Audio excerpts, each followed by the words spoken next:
भगवान श्री कृष्ण ने जब मोहिनी रूप धारण किया तो उनके सौंदर्य पर 33 करोड़ देवता मोहित हो गए।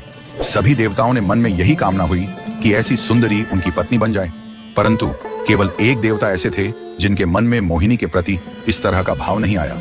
वे थे सूर्यदेव।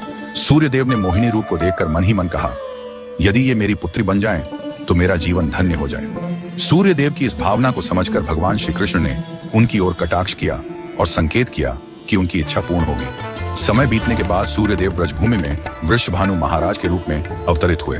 वृषभानु जी ने तपस्या की और ब्रह्मा जी से प्रार्थना की कि उन्हें ठाकुर जी की पुत्री के रूप में प्राप्ति हो।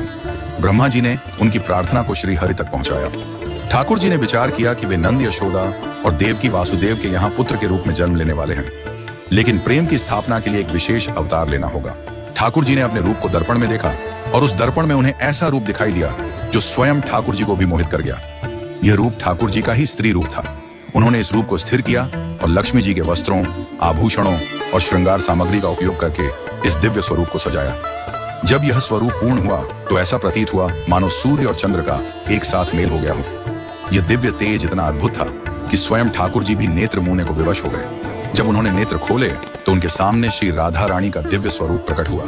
श्री राधा के प्राकट्य का समय सुबह 4 बजे का था, जो ब्रह्म मुहूर्त का समय है। भगवान के अन्य अवतारों का प्राकट्य दोपहर 12 बजे या रात्रि 12 बजे होता है, परंतु राधा रानी का जन्म ब्रह्म मुहूर्त में हुआ, जो नए दिन की शुरुआत का प्रतीक है।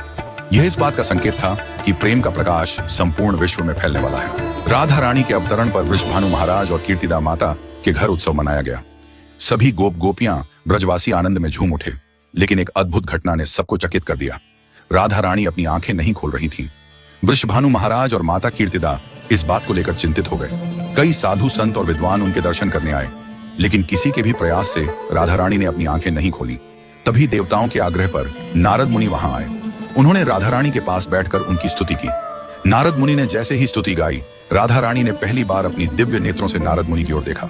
उस समय राधा रानी का स्वरूप ऐसा था मानो मृग नयनी सुंदर बालिका अपने पालने से झांक रही हो। यह दृश्य देखकर नारद जी आनंद से झूम उठे। उन्होंने अपनी वीणा और करताल बजाकर कीर्तन प्रारंभ कर दिया और गाने लगे, जय राधे जय वृंदावन वासिनी। वृषभानु महाराज यह अद्भुत दृश्य देखकर भाव विभोर हो गए। उन्होंने राधा रानी को प्रणाम किया और स्वयं को धन्य माना। उन्होंने अनुभव किया कि उनकी पुत्री कोई साधारण बालिका नहीं, बल्कि साक्षात देवी है। इस प्रकार श्री राधा का अवतरण प्रेम की स्थापना के लिए हुआ। ठाकुर जी ने ज्ञान, धर्म और वैराग्य की स्थापना के लिए कई अवतार लिए, लेकिन प्रेम की स्थापना के लिए श्री राधा का अवतरण हुआ।